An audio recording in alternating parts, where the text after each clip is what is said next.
you ever been to the store and seen the price of a group of items but only wanted to know the price of one?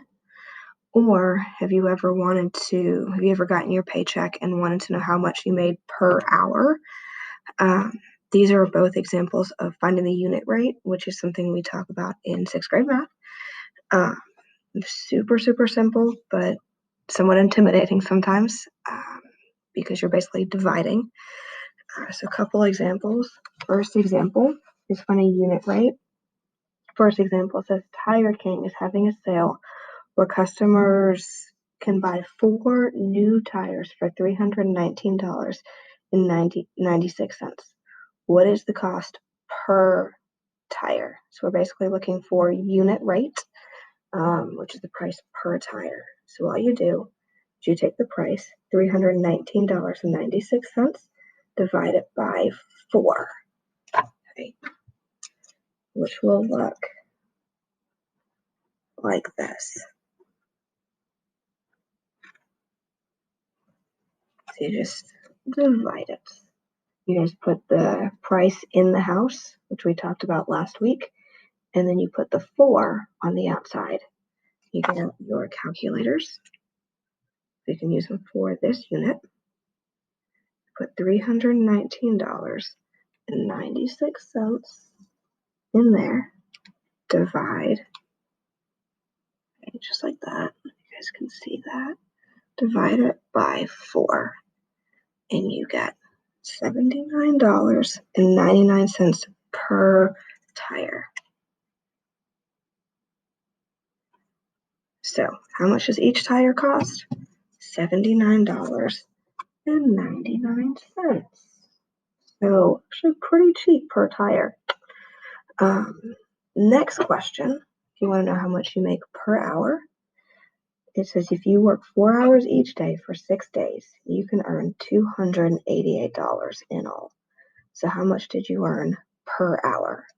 So you're going to take your $288, put it in the house, and if you work 24 hours, because it's 4 hours a day times 6, so it looks like that.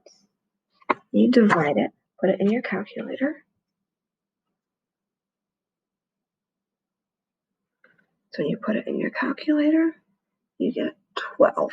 So you make $12 per hour. So not too shabby, especially if you are in high school.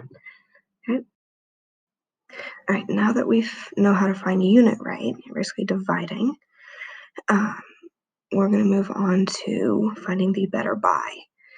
And it sounds really tough, but it's not as challenging as it sounds. Some of you will have seen your parents do this at the grocery store, and basically it's where you decide which one is cheaper. Okay, so you're deciding between a big box of cereal or a small box. Should I buy this brand versus that brand? Okay, so the first example is says that a 12-ounce box of Spice stuffing is $2.15, while a 16-ounce box costs $2.88.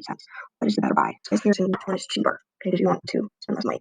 So set this up the same way we set the last thing with unit rate. So if your two division symbols are problems, so you're going to put your cost in the house, like you did, and put the ounces on the outside. Get your calculator out. When you do that, your 12-ounce box will be 0.179 cents per ounce, whereas the 16-ounce box will be 18 cents an ounce. So 12-ounce box is a little bit cheaper. Okay, so you can buy a 12-ounce box, a little bit cheaper. Now, second problem, very simple. So you guys, I'm not sure if you've ever heard of Kroger. It's a grocery store in certain states, but Walmart sells a case of 24 cans of soda for $6.88. Kroger sells a 12-pack for $3.99, which is a better buy. So if you do division problems,